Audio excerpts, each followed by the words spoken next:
Hi everyone, welcome to chapter 7. We have reached our last chapter for this course, and we're going to be talking about planning, budgeting, and controlling. A lot of the topics that we're going to be covering in this chapter, I'm just going to touch on because either you and I have covered it already in this course, or they've been covered in other courses throughout your last 2 years. Okay, and one of them, of course, is the SWOT analysis.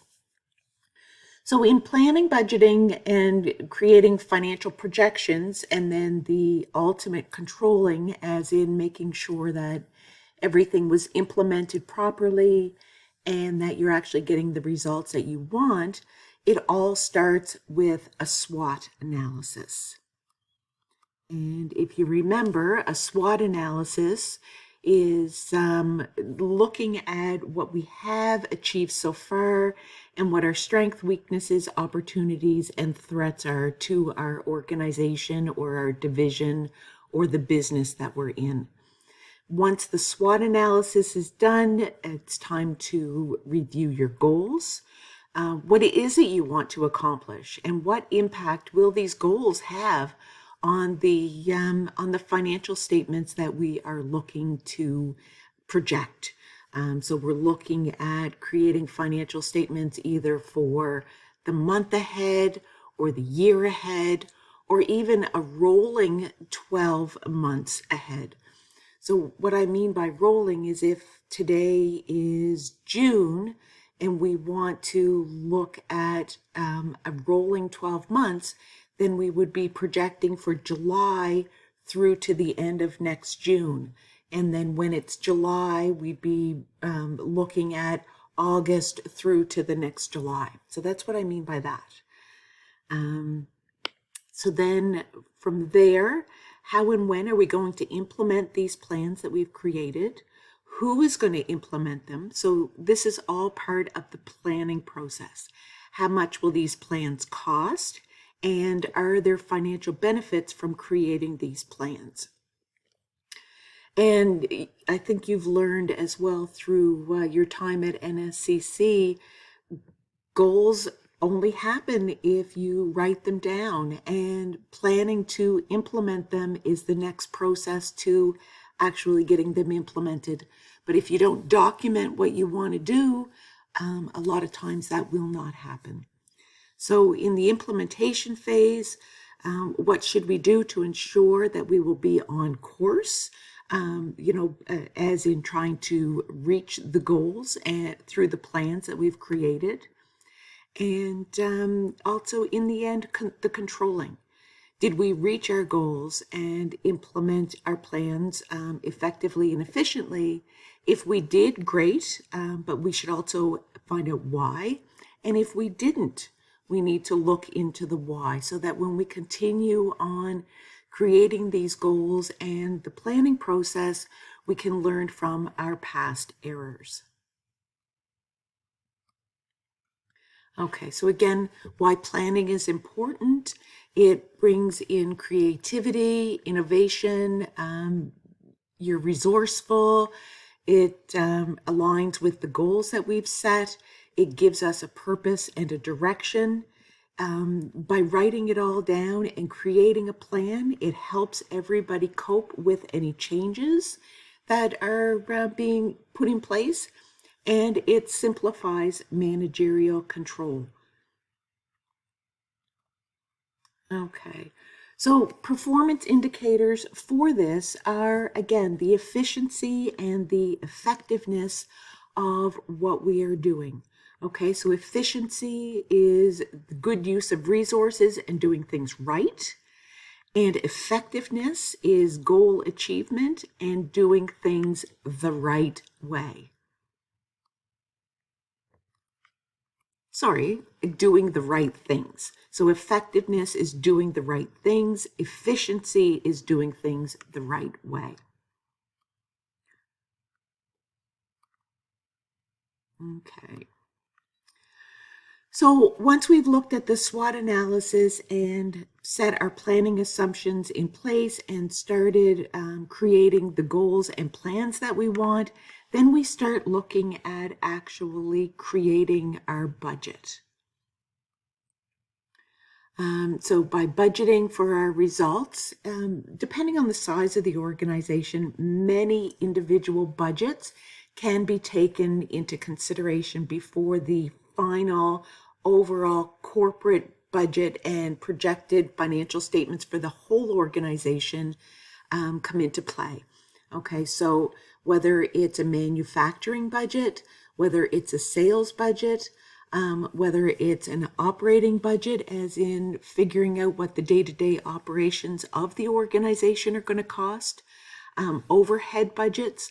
So that takes into consideration all of the variable costs associated with our sale items, any fixed costs that are associated, such as any increases in rent, any increases in, say, the power bill, anything like that, insurance, all of that needs to be taken into consideration.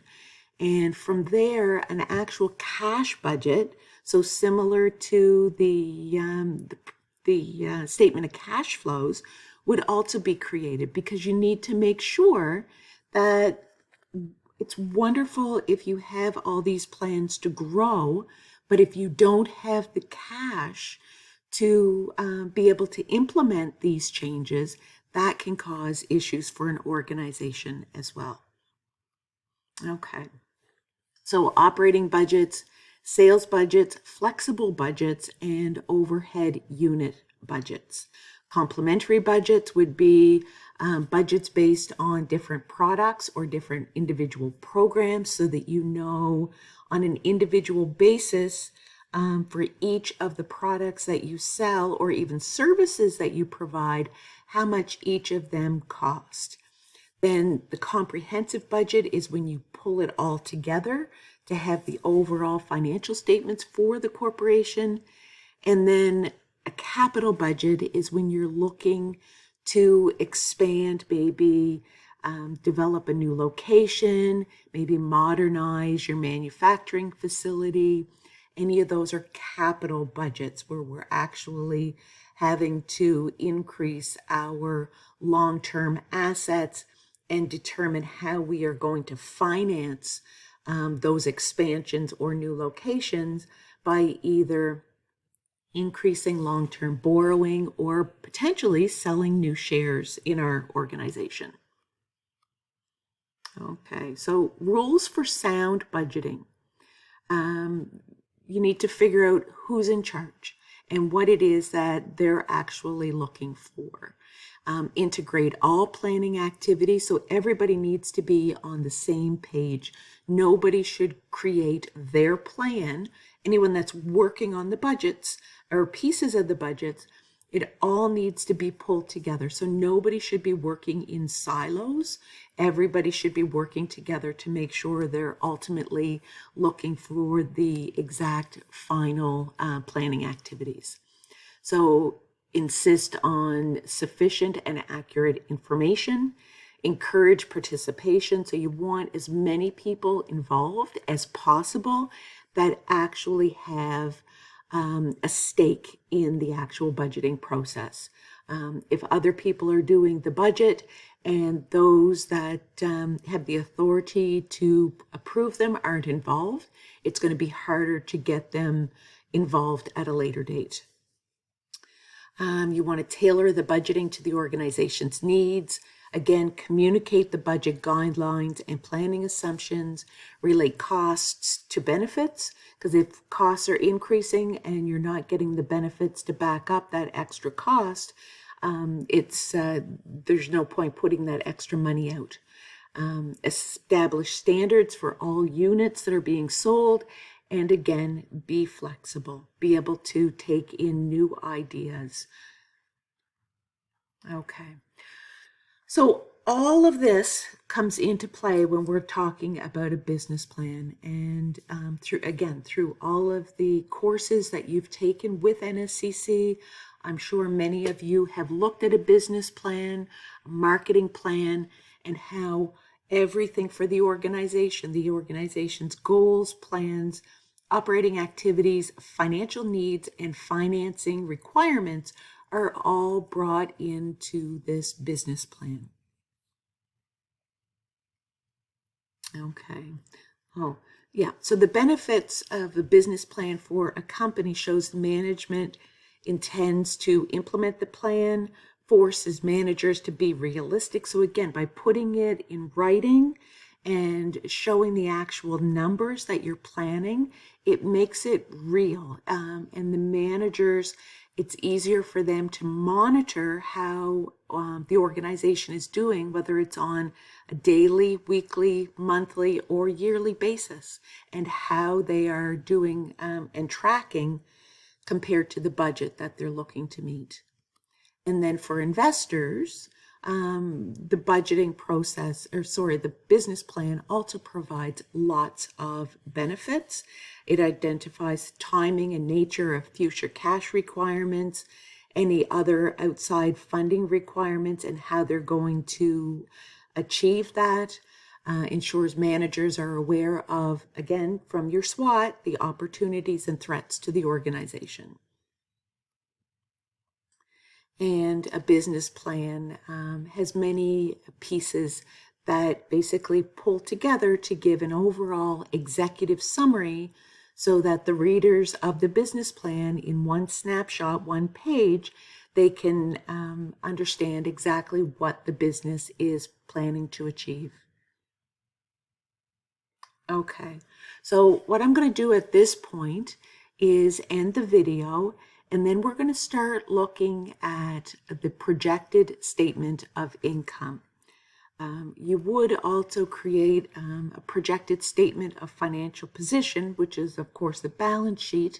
But for this course, what we're going to focus on the most is the projected statement of income.